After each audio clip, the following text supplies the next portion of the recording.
Salut à toi. L'histoire que je vais te présenter aujourd'hui est selon moi l'histoire la plus incroyable, la plus triste et la plus choquante, ainsi que la plus adorable. Tu comprendras pourquoi tous ces termes un peu contradictoires, mais pour moi vraiment c'est l'histoire la plus marquante au monde et je t'expliquerai pourquoi, parce que quelque part je me sens concernée. Alors comme tu le sais, j'ai une sœur jumelle et notre relation est spéciale, mais je dirais tous les jumeaux, les jumelles, peu importe la relation, qu'on soit proche ou non, c'est vraiment spécial et uniquement les personnes qui ont un jumeau ou une jumelle peuvent comprendre ce que je vais te dire et qui pourraient aussi vraiment vachement t'étonner. Si demain ma sœur jumelle venait à disparaître, je ne sais pas ce que je deviendrais, je ne sais pas si je voudrais encore faire partie de ce monde. C'est vraiment à ce point que les jumeaux, les jumelles sont liés. C'est vraiment quelque chose que les autres personnes qui n'ont pas ça ne peuvent pas comprendre. Même les parents, en fait. C'est une relation assez spéciale, assez unique. Et en fait, on se sentira toute notre vie comme une moitié de personne. Alors, pas dans le sens triste, pas dans le sens triste, mais personnellement, je me sens complète. J'adore ma vie, j'adore ma façon d'être, j'adore tout, en fait. Même quand je suis seule, je parle dans le sens où je suis seule. Cependant, quand ma jumelle est avec moi, je me sens à 100% complète à tous les niveaux en fait.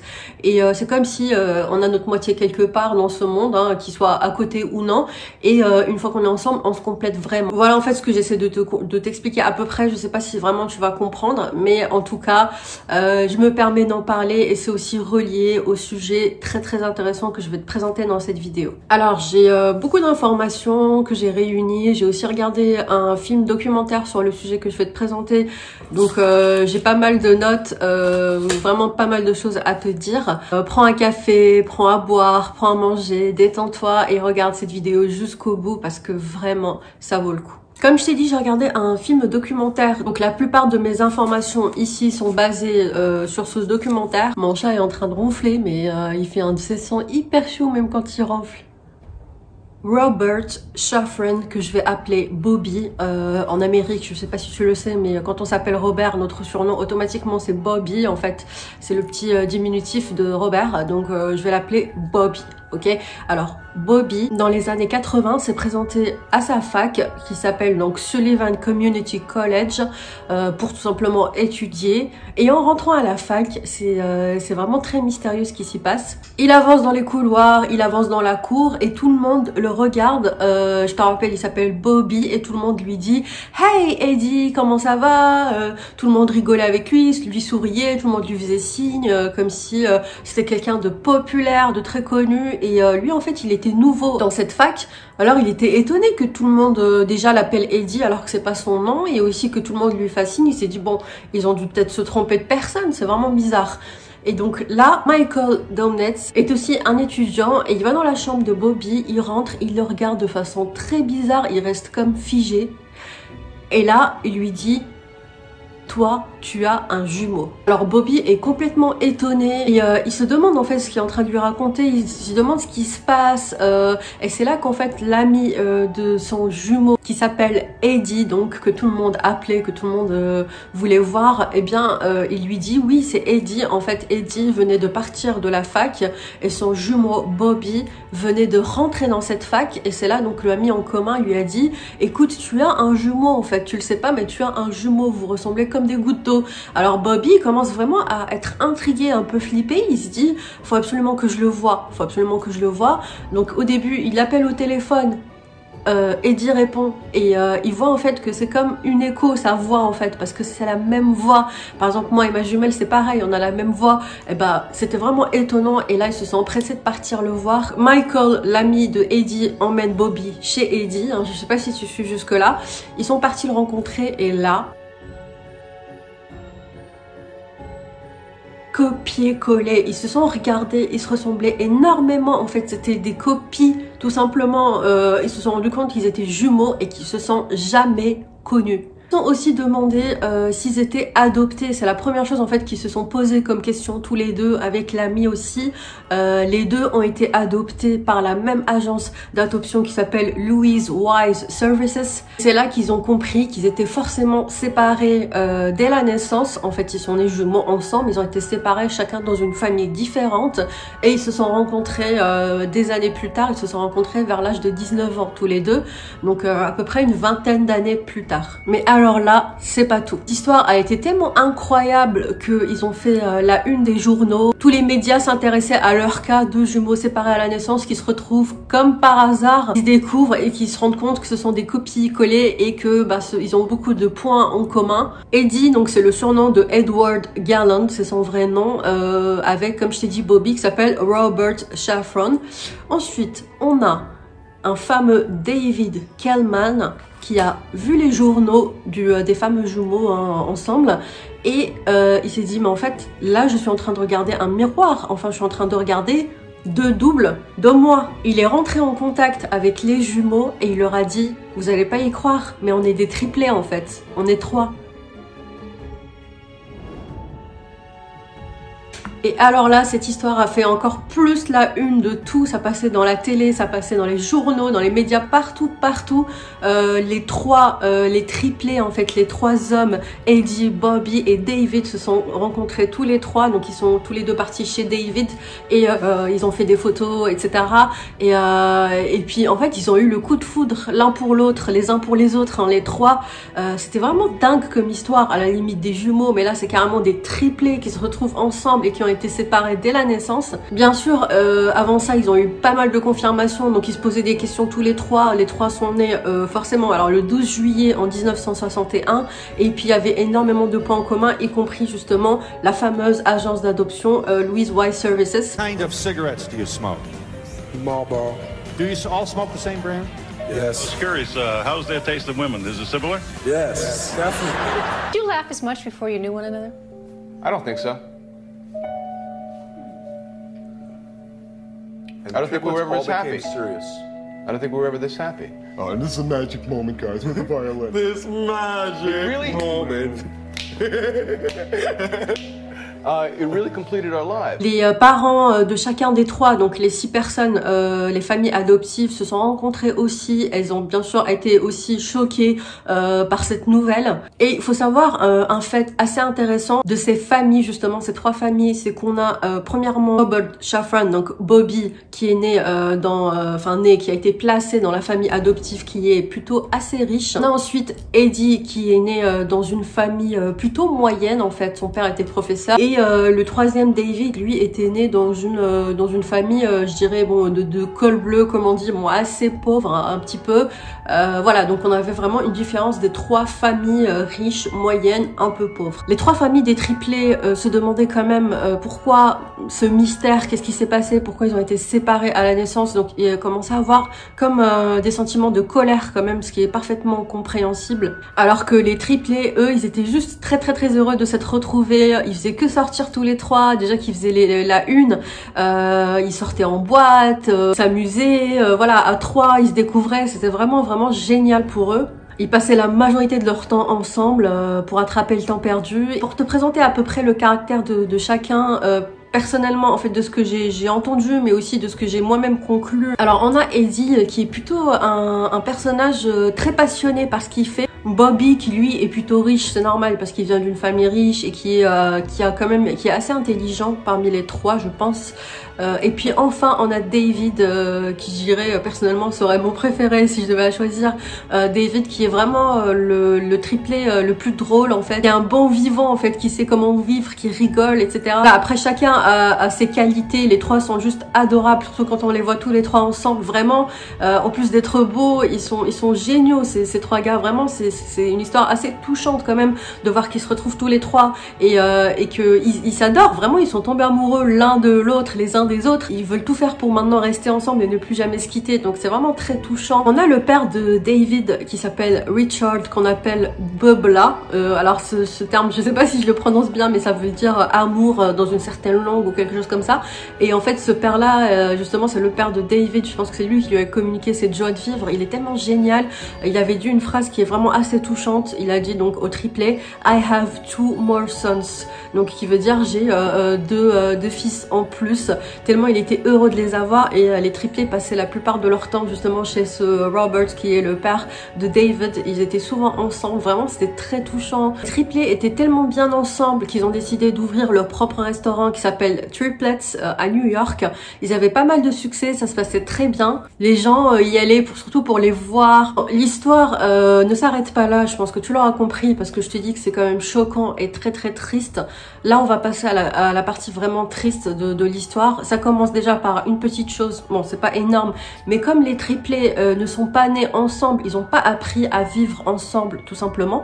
Alors ça fait qu'il y avait quand même des divergences. En fait, il y avait des différences au niveau de leur caractère. Et même s'ils s'entendaient bien quand même, il y avait... en fait, ils auraient pas dû ouvrir leur propre restaurant parce que... Tu sais, même, je pense que ça arrive à tout le monde, entre frères et sœurs, on est très bien quand on se voit comme ça, peut-être de temps en temps. Quand on vit ensemble, on se chamaille. Quand on est séparés et après on se retrouve, ça se passe très bien. Mais à partir du moment où on va trop être ensemble, soit habiter ensemble, soit carrément travailler ensemble, et ben il peut y avoir des différends quand même. Donc il peut y avoir des disputes, etc. Et ils n'ont pas appris, comme je t'ai dit, à vivre ensemble. Alors ce qui fait que on a Bobby qui a voulu se retirer de l'affaire et ça a quand même atteint les deux autres restants. Ils se sont dit, ils l'ont vu comme un abandon, comme une trahison. Voilà, bon, il n'y a pas eu une grosse non plus dispute à partir de là, mais en fait c'est comme ça que les choses ont commencé à mal tourner. Je te disais, les 3 parents de Eddie, Bobby et David voulaient savoir comment ça se fait que ces triplets ont été séparés. Donc ce qu'ils ont fait, c'est tout simplement, ils sont partis voir l'agence d'adoption Louise Wise Services. Ils avaient une réunion avec les responsables de cette agence d'adoption. Un fameux soir, ils se sont tous retrouvés et là vraiment c'était assez bizarre. Pendant cette réunion, donc les parents ils étaient en colère et ils ont demandé aux responsables ce qui s'est passé et comment cela se fait-il qu'ils soient séparés comme ça et qu'ils soient pas au courant, ni les parents ni les triplets eux-mêmes. Et alors là, l'excuse de l'agence c'était que personne, aucun parent n'aurait voulu adopter 3 enfants en même temps, donc des triplés d'un coup, personne n'aurait voulu. Et là ça a rendu encore plus en colère les parents. Ils leur ont dit, nous on n'aurait pas hésité à prendre les 3, donc vraiment c'est pas une excuse. Voilà, ils étaient en colère, mais les membres de l'agence d'adoption ont juste sorti ça comme excuse et ils avaient rien d'autre à dire. Les parents sont sortis quand même frustrés de cette réunion et il y avait un des parents, alors je ne sais plus si c'est Eddie, Bobby ou David, mais un des 3 parents qui avait oublié son parapluie à l'intérieur. Il est parti chercher son parapluie et là il a vu ses membres ses responsables de l'agence d'adoption en train de trinquer au champagne carrément et ils étaient soulagés, comme si il y avait quelque chose, comme si leur vie en dépendait, comme s'ils avaient vraiment réussi à affronter un énorme problème. Donc ça, déjà là il a commencé à se poser des questions. Il s'est dit c'est vraiment bizarre qu'ils trinquent comme ça et qu'ils soient soulagés. C'est là que les questions ont commencé à se poser un peu. Je vais te parler d'un journaliste qui s'appelle Lawrence Wright. Alors lui, dans les années 90, il faisait des recherches et il devait écrire un article pour le New Yorker Magazine et justement c'était l'histoire sur les triplés. Donc ce fameux journaliste s'est pas mal renseigné justement sur cette affaire qui commence bien mais on sait pas comment ça va se finir et puis surtout on se pose les questions de comment ça se fait qu'ils ont été séparés, parce que vraiment la réponse de l'agence c'est pas une réponse, tu l'auras compris. Il y a quelque chose de vraiment shady, de dark qui se cache là-dedans. Et ce fameux journaliste a trouvé un début de réponse. Lawrence Wright, en faisant ses propres recherches pour son article et aussi parce qu'elle était vachement intéressée par cette histoire tout simplement, même à titre personnel, donc s'est rendu compte de choses vraiment terribles. Et il en a informé, donc il a appelé l'un des triplés, je pense que c'était Bobby, pour lui dire la vérité et pourquoi ils ont été séparés tout simplement. Voilà l'histoire. Pour résumer, je vais dire le gouvernement, hein, c'est le gouvernement qui a décidé, en faisant appel à un psychiatre très réputé, qui est basé à New York et qui s'appelle Peter Neuber, faut retenir ce nom parce que vraiment, on va dire que c'est le coupable. Le gouvernement qui a décidé, qui a pris cette décision, mais comme tu sais, il y a toujours une personne qui doit payer pour pas que d'autres personnes soient incluses et qui se cachent tout simplement dans le gouvernement. Hein. Et il a été amené à faire ce travail, hein, donc ce fameux psy Peter, qui est d'origine australienne et qui s'intéresse vachement à Freud en fait. Alors ce psy faisait une recherche très importante qu'on se demande tous en fait, si tu as déjà eu l'occasion d'y réfléchir. Si je te résume ça en une phrase, en anglais, ensuite je vais te sortir ça en français pour la traduction, mais en tout cas c'est la fameuse phrase nature versus nurture. Concrètement, qu'est-ce que ça veut dire? Alors déjà, traduit en français, ça veut dire l'inné. Donc ici, nature en français veut dire l'inné, donc ça vient du mot naissance. Et nurture, ça veut dire l'acquis, ce qui a été acquis. Pourquoi je te parle de ça? Parce que c'est tout simplement le sujet de recherche demandé par le gouvernement et qui a été fait par le psychiatre Peter, qui a découvert le fameux journaliste Lawrence. C'est que tout simplement, ces triplés ont été exprès séparés dès la naissance par l'agence pour le gouvernement et avec les études Peter. Ils ont donc été séparés exprès dans 3 familles, comme je l'expliquais auparavant, la famille riche, la famille moyenne, la famille pauvre, vraiment fait exprès. Tout ça pour savoir que s'ils étaient séparés en fait et en grandissant, qu'est-ce qui prime dans la vie? Est-ce que c'est l'inné ou est-ce que c'est l'acquis? Je vais te donner un exemple pour que ce soit plus simple. Je te parle souvent de tueurs en série hein, dans mes vidéos et je te dis souvent que c'est toujours le même schéma. C'est des enfants qui sont nés dans des familles, ils ont eu une enfance assez terrible, souvent père ou mère alcoolique, l'autre qui est violent. Ça commence toujours comme ça avec les tueurs en série. Je dirais que dans 90% des cas, c'est comme ça. C'est plutôt rare de trouver un psychopathe qui a une famille aimante. Vraiment, c'est plutôt rare.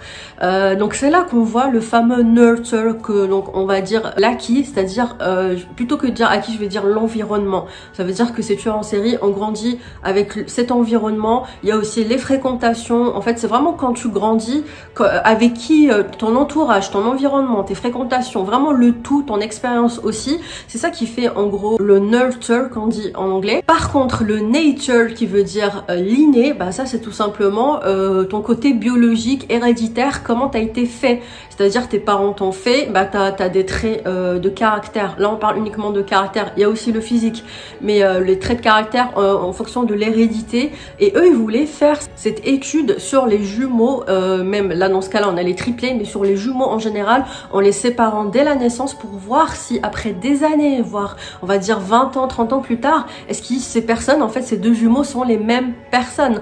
Et si ils trouvent après ces années, disons 20 ans plus tard, que ce sont les mêmes personnes, et ben là ils vont conclure que la nature prime, donc nature prime sur nurture, donc il veut dire que la nature prime sur l'environnement. Si par contre après 20 ans ils trouvent que ces jumeaux séparés sont complètement différents de caractère, là ils sauront que ce qui prime c'est l'environnement et donc nurture.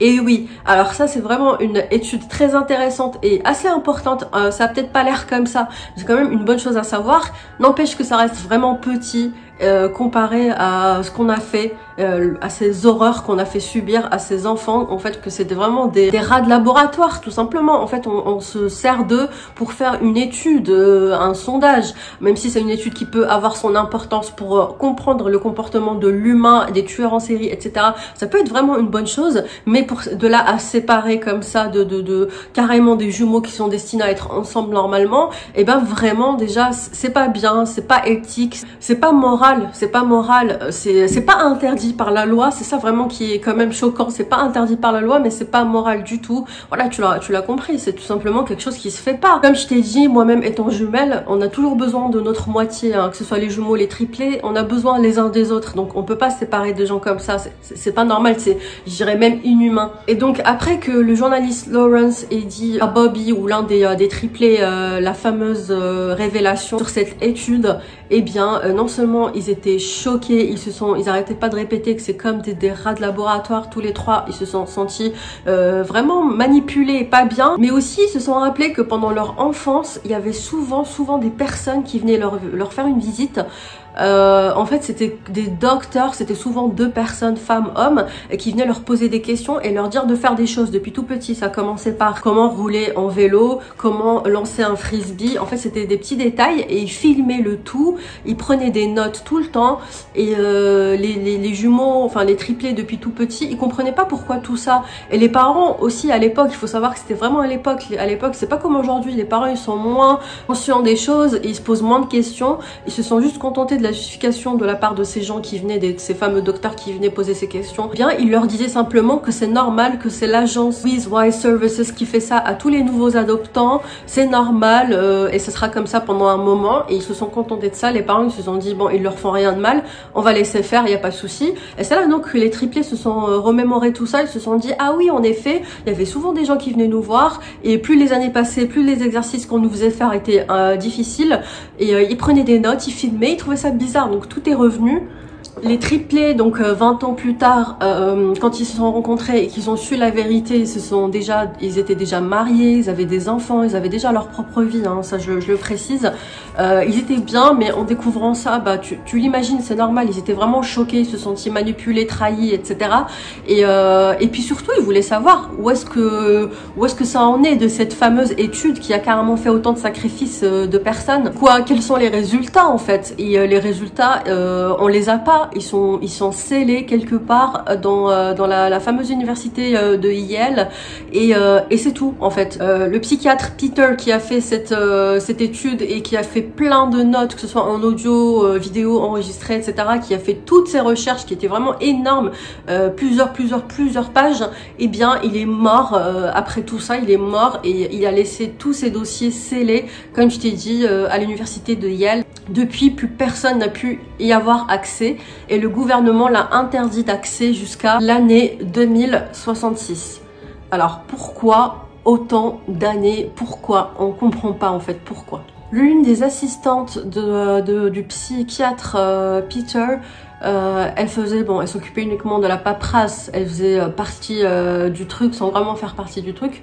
Eh bien elle a fait cette conclusion pourquoi jusqu'à l'année 2066 enfin on aura les fameuses archives à Yale. Elle a dit que tout simplement ça pourrait être une catastrophe parce que, chose importante que je t'ai pas encore dite, ça vient, c'est que les triplés ne sont pas les seuls. Apparemment, ce test a été fait sur plusieurs jumeaux séparés dès la naissance, mais malheureusement, on n'a pu retrouver que les triplés et 2 autres jumelles. Je vais te présenter, donc c'est Paula Bernstein et Elise Shane. Alors elles, comment elles ont su tout ça? Pareil, elles ont été séparées dès la naissance. Et en fait, c'est l'agence d'adoption, cette fameuse Louise Wise Services, qui a contacté la jumelle Paula en lui disant que sa jumelle Elise a cherché à la voir. Et puis voilà, ils étaient choqués, elles sont passées aussi à la télé, elles se sont découvertes, c'était génial les retrouvailles, pareil comme avec les triplés.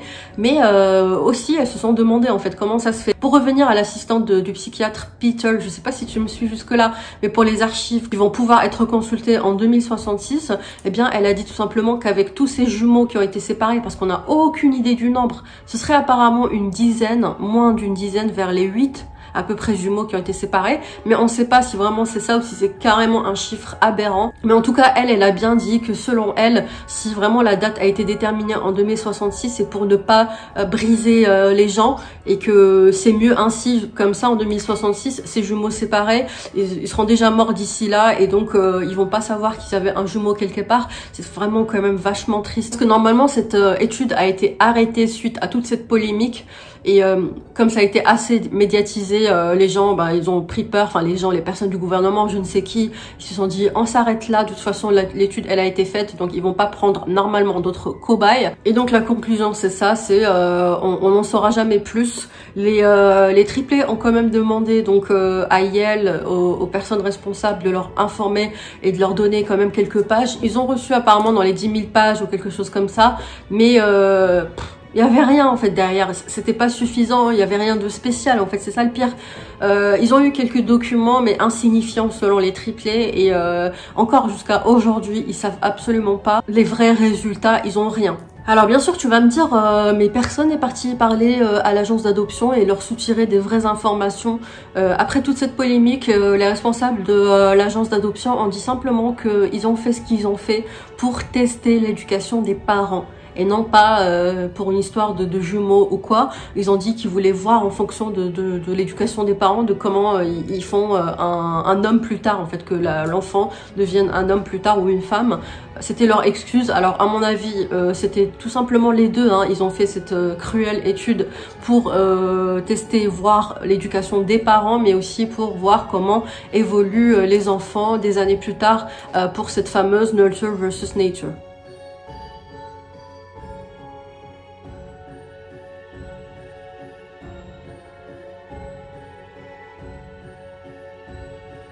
Bon, maintenant je vais te parler de la partie la plus triste, mais vraiment la plus triste. Ça m'a presque fait pleurer, hein. Vraiment, c'est tellement terrible.